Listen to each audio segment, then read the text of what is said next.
Situation इतना तक pathetic हो गया कि आजकल इवन एक पियोन का पोस्ट के लिए पीएचडी का स्टूडेंट भी अप्लाई करता है। और जब हम प्राइवेट सेक्टर में जाना चाहता है तो देखता है कि हमारा पास में स्किल का कमी है, जिसको through out governmental education system में कभी सिखाया ही नहीं गया। और दुनिया डेवलपमेंट से आसमान छू रहा है और टेक्नोलॉजी से डिजिटलाइज हो रहा है, लेकिन हमारा गवर्नमेंट स्कूल्स आगे बढ़ने के बजाय वक्त से पीछे चल रहे हैं।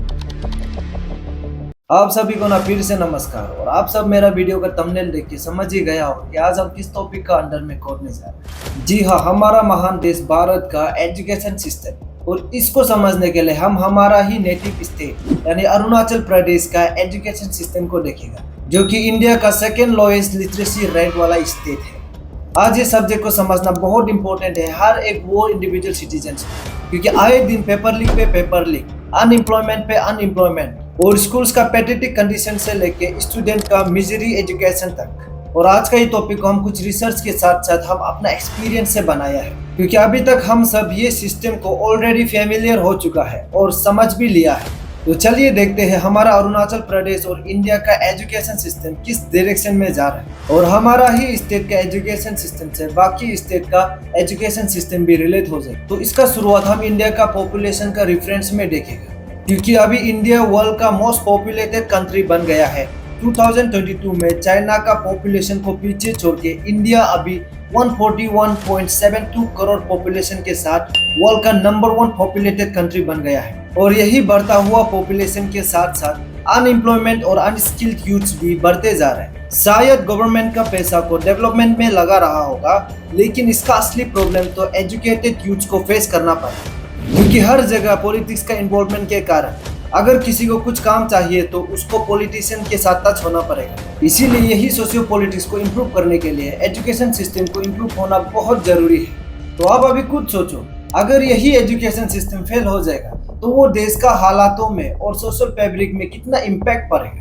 तो इसको समझने के लिए सबसे पहले हम ये देख लेते हैं हमारा कंट्री का 141 करोड़ पॉपुलेशन में कितना स्टूडेंट्स है, कितना अनएम्प्लॉयमेंट है, और मोस्ट इम्पोर्टेंटली कितना स्कूल्स है और कितना टीचर्स, क्योंकि स्कूल सिस्टम ही हमारा एजुकेशन सिस्टम का बैकबोन होता है। मतलब यही से ही हमारा एजुकेशन सिस्टम का फैमिली फाउंडेशन होता है।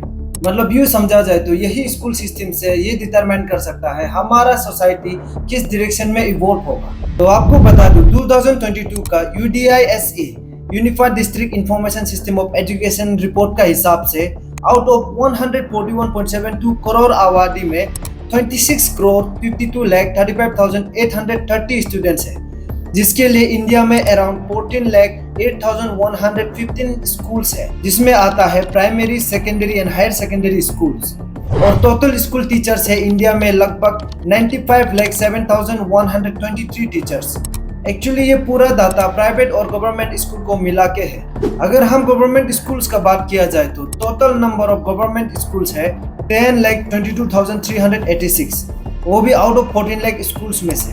और यही गवर्नमेंट स्कूल्स में 14 करोड़ 32 लाख 40,380 स्टूडेंट्स है, वो भी आउट ऑफ इंडिया का 26 करोड़ 52 लाख टोटल स्टूडेंट्स में से। और यही गवर्नमेंट स्कूल्स में टोटल गवर्नमेंट टीचर्स है 48 lakh 82,446 government teachers out of 95 lakh teachers में से।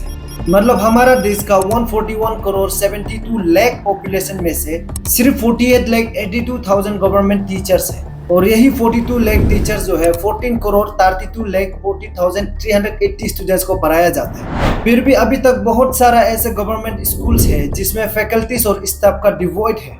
सिर्फ टीचर्स और स्टाफ का कमी ही नहीं, सारा बेसिक फैसिलिटीज जैसे computer, electricity, infrastructure and vocational courses का कमियां भरा पड़ा है, जिससे यही गवर्नमेंट स्कूल जो है एक स्किल्ड स्टूडेंट प्रोड्यूस नहीं कर सकते। और जिस तरह से हमको गवर्नमेंट स्कूल में पढ़ाया जा रहा था, जब कॉलेज के लिए बाहर पढ़ने जाता है तो तब तक हमको समझ में आता है कि हमको स्कूल्स में क्या पढ़ाया जा रहा था। और कॉलेज खत्म होते होते हमको ये समझ में नहीं आता है कि हमको अपना जिंदगी में करना क्या है, क्योंकि हर साल अनएम्प्लॉयमेंट रेट ऐसे बढ़ते जा रहा है। और भले ही गवर्नमेंट जो है जॉब वैकेंसी रिक्रूट करता है, लेकिन इसका रेशियो इस तरह होता है, गवर्नमेंट का तरफ से कुछ हजार पोस्ट निकाल देगा, लेकिन उसको अचीव करने के लिए एप्लीकेंट लाखों में होता है। और सिचुएशन इतना तक पैथेटिक हो गया कि आजकल इवन एक पियोन का पोस्ट के लिए पीएचडी का स्टूडेंट भी अप्लाई करता है। फिर भी मैक्सिमम पोस्ट को पॉलिटिशियन और पैसा वाला लोग आगे से ही करप्शन करके खरीद लेता है या इलीगली बुक करके रख लेता है।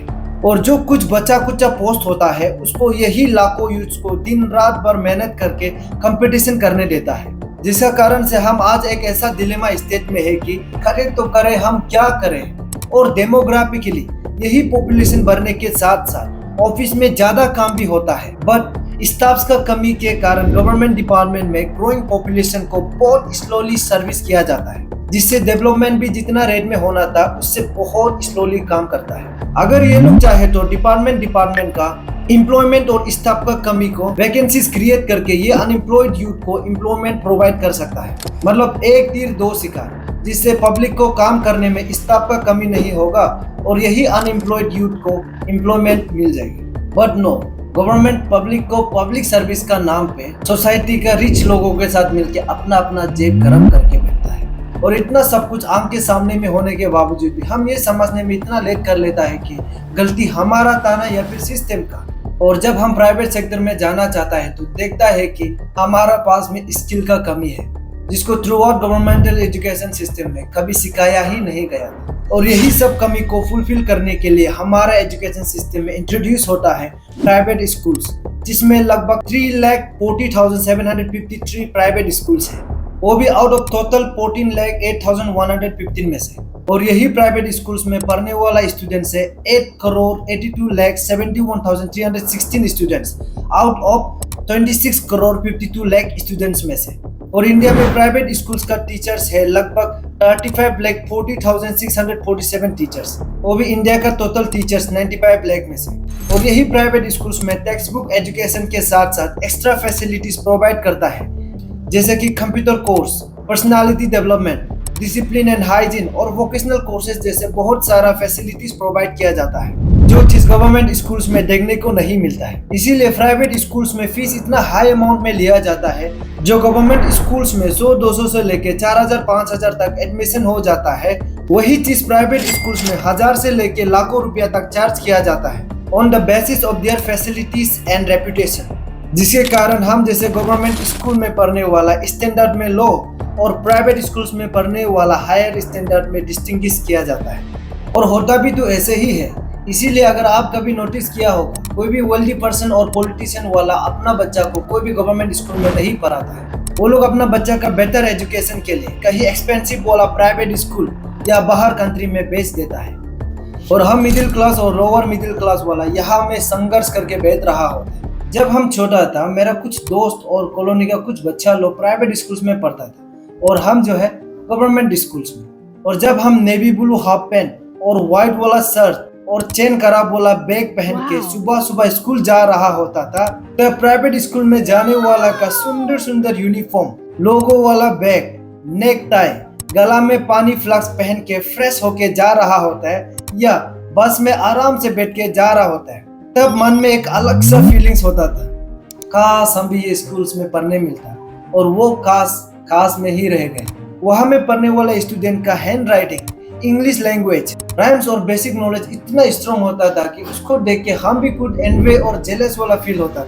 और वो लोग सिर्फ इन चीजों में ही नहीं, बहुत सारा डिसिप्लिन और हाइजीन भी होता था, और उसको देख के एक अलग सा शर्म भी लगता था। लेकिन हमारा बचपन का गवर्नमेंट टीचर्स भी किसी से कम नहीं था। वहाँ में जो पढ़ाने वाला टीचर्स था वो इतना वेल क्वालिफाइड होता था, जो सिर्फ पैसे के लिए ही नहीं, जिसका पढ़ाने का तरीका इतना वेल ट्रेंड होता था जिससे बच्चा को बहुत समझने में आसान होता था। और वो लोग वेल क्वालिफाइड के कारण से बच्चा का एजुकेशन को लेके बहुत कंसर्न में रहता था। बट सोसाइटी जिस तरह डायनेमिक वे में बदल रहा है, उसी तरह से ये प्राइवेट स्कूल्स और गवर्नमेंट स्कूल्स भी काफी बदल गए। और दुनिया डेवलपमेंट से आसमान छू रहे हैं और टेक्नोलॉजी से डिजिटलाइज हो रहा है, लेकिन हमारा गवर्नमेंट स्कूल्स आगे बढ़ने के बजाय वक्त से पीछे चल रहे हैं। यहाँ का बेसिक फैसिलिटीज, इंफ्रास्ट्रक्चर्स और टीचर्स का एटीट्यूड के कारण जितना भी पेरेंट्स है, आज वो सब अपना बच्चा को प्राइवेट स्कूल्स में पढ़ाना चाहता है, चाहे उसके लिए खून पसीना एक करके या लोन लेके एडमिट करना भी पड़े। क्योंकि अभी सबको ये बात का अवेयर हो चुका है कि एक proper education sustainable life available कर सकता है। और अगर आप आजकल का गवर्नमेंट स्कूल्स को देखेगा, यही हमारा मेंटेलिटी के कारण से आज most of the private schools सिर्फ अपना बेनिफिट का पीछे पड़ा हुआ है। उसको ये फर्क नहीं पड़ता है कि टेक्निकली बच्चा कितना इम्प्रोवाइज हुआ है, बस कुछ भी हो जाए बच्चा पास हो जाना है, जिससे उन लोगों का स्कूल का रेपुटेशन मेंटेन रहेगा। इसीलिए यहाँ कुछ सीखो या ना सीखो लेकिन बच्चा को पास करा देता है, जिससे मोस्ट ऑफ द स्टूडेंट जो है पढ़ाई में सीरियस नहीं होता, क्योंकि उनको पता है कि वो कुछ सीखो या ना सीखो वो तो पास होना ही है, बस डिसिप्लिन से क्लास अटेंड करते रहो। एक्चुअली में यही सेम चीज जो है गवर्नमेंट स्कूल्स में भी होता है, बस दोनों में अप्रोचेस थोड़ा अलग है। एक में अपना इंडिविजुअल प्रॉफिट के लिए बच्चा को ध्यान नहीं देता है, क्योंकि महीना उन लोगों का सैलरी आ रहा होता है, पढ़ाओ या ना पढ़ाओ। और एक में अपना एकेडमिक बेनिफिट के लिए बच्चा में कितना इम्प्रोवाइज हुआ है वो ध्यान नहीं देता। और आजकल का जमाना में कौन नहीं चाहता है आसान काम करके हमको बेनिफिट मिले। इसीलिए यही सब चीज को लुक अफ्तर करने का जिम्मेदारी हमारा गवर्नमेंट का होता है, चाहे वो एजुकेशन सिस्टम का प्राइवेट स्कूल या गवर्नमेंट स्कूल ही क्यों ना हो। सबसे पहले तो गवर्नमेंट स्कूल्स का पुअर इंफ्रास्ट्रक्चर और बेसिक फैसिलिटीज, और जब डिपार्टमेंट का तरफ से इंफ्रास्ट्रक्चर को मेंटेनेंस के लिए फंड डिस्ट्रीब्यूट करता है तो वहाँ का स्कूल अथॉरिटी वाला मेंटेनेंस का नाम पे अपना पॉकेट में घुसा लेता है, और कुछ जगह में तो फंड्स ही नहीं मिलता है। जो फंड्स मिलना चाहिए उसको मिनिस्टर्स और पॉलिटिशियंस वाला अपना जेब में घुसा के ऐसे ही हवा हवा में एक्सक्यूजेस करके घूमता है। और एक बड़ा डिवॉइड तो लैक ऑफ सब्जेक्ट टीचर्स का है, और जब हम कुछ टीचर्स का डिमांड करता है तो हायर अथॉरिटीज का तरफ से इग्नोरेंस मिलता है, जो हम भी अपना स्कूलिंग डेज में यही चीज को एक्सपीरियंस किया है। And one of the most importantly teachers का इरेस्पॉन्सिव नेचर, जिससे वो लोग बच्चा का चिंता छोड़ो खुद का चिंता करके अपना पर्सनल काम में घूमते रहते हैं। ऐसा इसलिए होता है, इसका पीछे दो रीजन है। शायद वो टीचर पैसा दे के बैकडोर अपॉइंटेड किया हो, जो पढ़ाने के लिए नहीं सैलरी के लिए आया हो, या उसका मेंटालिटी में ये बन गया है कि उनको टीचिंग करो या ना करो महीना महीना में तो सैलरी आना ही है, जिसके कारण से बच्चा का एकेडमिक इंटरेस्ट तो मर्डर हो जाता है। इसी के कारण आज हर कोई अपना बच्चा को गवर्नमेंट स्कूल में पढ़ाना नहीं चाहता है, और प्राइवेट स्कूल में ज्वाइन करवाने के बाद ये एक्सपेक्ट करता है कि अभी उनका बच्चा को एक अच्छा एजुकेशन मिल रहा होगा। बट आजकल का most of the private school सिर्फ अपना बेनिफिट्स का पीछे भागता है। फीस ज्यादा दे रहे सोच के हम ये एक्सपेक्ट कर बैठता है कि पढ़ाई भी बेटर होगा, बट एक्चुअली में आजकल यहाँ का मैक्सिमम टीचर्स विदाउट ट्रेंड का होता है।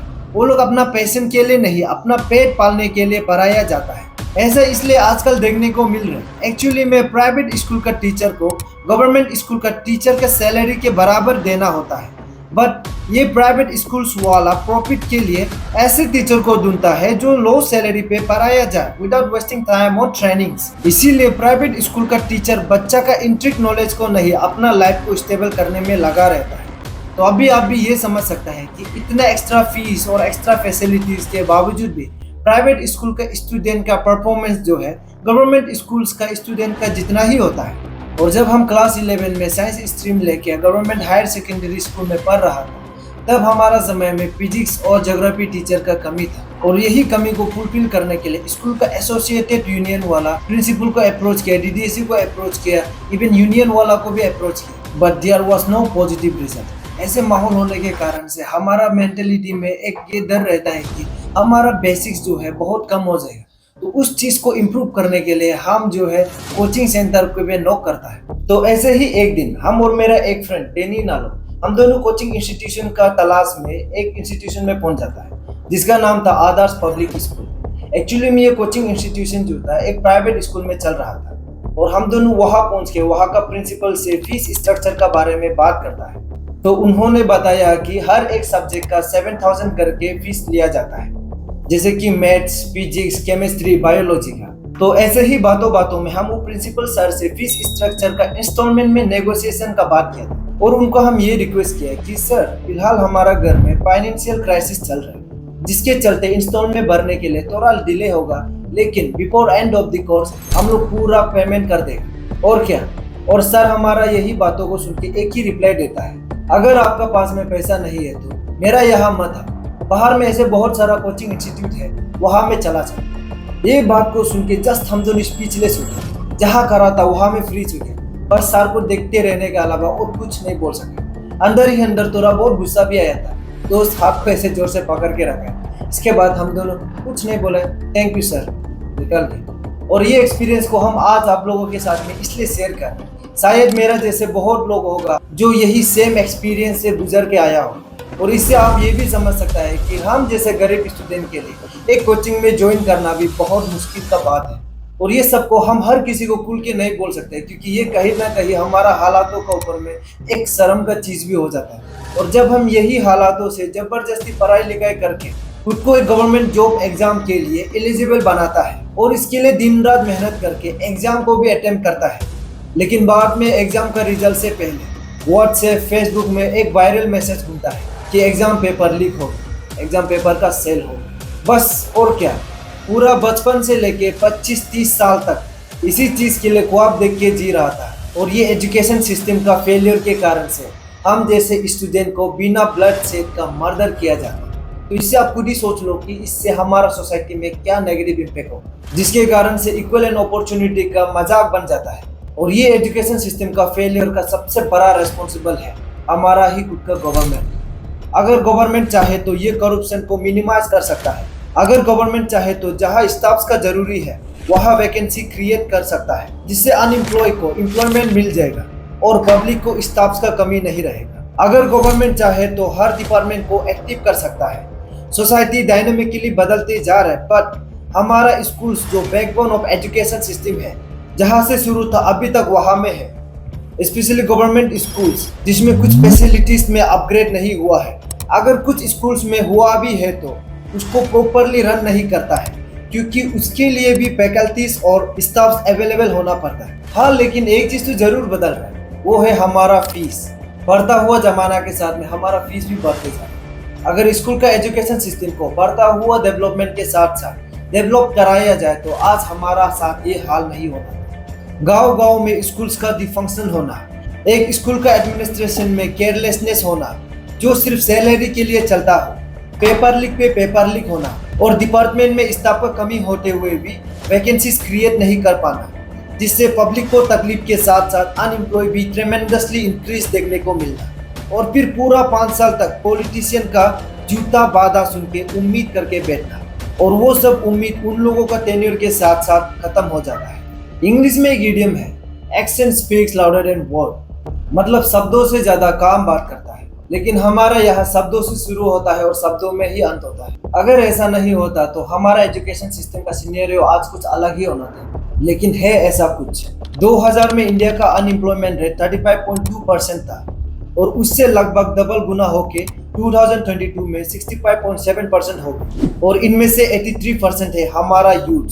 हालांकि इंडिया का जीडीपी में बढ़ा हुआ देखने को मिल रहा होगा, लेकिन इसी के साथ पॉपुलेशन भी ट्रेमेंडसली इंक्रीज होते जा रहा है और इसी के साथ साथ अनएम्प्लॉयमेंट रेट भी इंक्रीज हो रहा है। और अगर जो वैकेंसीज क्रिएट करता भी है तो उसमें इतना घोटाला होता है। सिर्फ इतना ही नहीं, साल 2021 में लगभग 4.44 लाख इंडियन स्टूडेंट अब्रॉड में पढ़ने जाता है और साल 2022 में इसका रेट बढ़ के 7.5 लाख हो गया। और अगर इसको कंपेयर करके फॉरेनर स्टूडेंट का इंडिया में पढ़ने आने वाला को देखा जाए तो साल 2021-22 में लगभग 46,000 सिर्फ फॉरेनर स्टूडेंट्स आया था, जिसमें नेपाल से 28%, अफगान से 7%, यूएस से 6%, बांग्लादेश से 6% और भूटान से 3%। और अगर चाइना को कंपेयर किया जाए तो वहां में इंटरनेशनल स्टूडेंट्स लगभग 5 लाख फॉरेनर स्टूडेंट्स हर साल आता है, और जापान में 2022 को ही 2,31,200 स्टूडेंट्स आया था। तो आप इससे समझ सकता है हमारा इंडियन एजुकेशन सिस्टम एक्चुअली में कैसा है। तो आप खुद ही देख लो हमारा यहाँ में क्या हाल होके बैठा है। क्या हमने अपने देश के युवाओं को दिया? पहला, व्यापम स्कैम। दूसरा, यूजीसी नेट पेपर लीक। तीसरा, Telangana secondary school certificate examination Hindi paper leak. Assam HSC-LC general science paper leak. Uttar Pradesh लेखपाल recruitment exam paper leak. Rajasthan forest guard recruitment exam paper leak. Bihar public service commission exam paper leak. Gujarat head clerk exam paper leak. SSC CGL exam paper leak. UP TET exam paper leak. Rajasthan university paper leak. UP PSC paper leak. Maharashtra HSC exam chemistry paper leak. UP police constable qualifying exam paper leak. REET यानी कि Rajasthan eligibility examination for teachers paper leak. Haryana police constable exam paper leak, Himachal Pradesh police constable exam paper leak, railway recruitment board group D exam paper leak, Orissa teacher eligibility test paper leak, Assam police recruitment exam paper leak, Bihar board का 10वीं कक्षा का भी examination paper leak, Telangana SSC exam paper leak, Karnataka SSC LC exam paper leak, Delhi university law entrance exam paper leak, Jamia Millia Islamia entrance exam paper leak, UP board exam mathematics और bio का paper leak, Rajasthan teacher recruitment exam paper leak और इस साल का NEET का 2024 का paper leak. और इसी के साथ साथ हमारा अरुणाचल प्रदेश का पब्लिक सर्विस कमीशन और एपीएसएसबी में स्कैम भी देखने को मिलता है। और हमारा इंडिया का एजुकेशन मिनिस्टर सारेआम ये बोलता है कि पूरा 7 साल यानी 2017 से कोई भी पेपर लीक होने का एविडेंस ही नहीं मिला है। There is no evidence of paper leak in last 7 years at any number. कौन है ये लोग? कहाँ से आते हैं ये? पता नहीं ये कौन सा डायमेंशन में बेच रहा था। तो आप देख सकता है हमारा एजुकेशन सिस्टम ऐसे लीडर का हाथ में चलाया जा रहा है। तो ऑब्वियसली का बात है हमारा एजुकेशन सिस्टम किस डायरेक्शन में जाएगा। अगर आपके पास भी ये सिस्टम को लेके कुछ राय है तो कमेंट करके शेयर कीजिए। एंड आई होप आपको ये वीडियो अच्छा लगा हो। अगर अच्छा लगा है तो प्लीज शेयर कीजिए और सब्सक्राइब करना मत भूलिए। इसी के साथ धन्यवाद।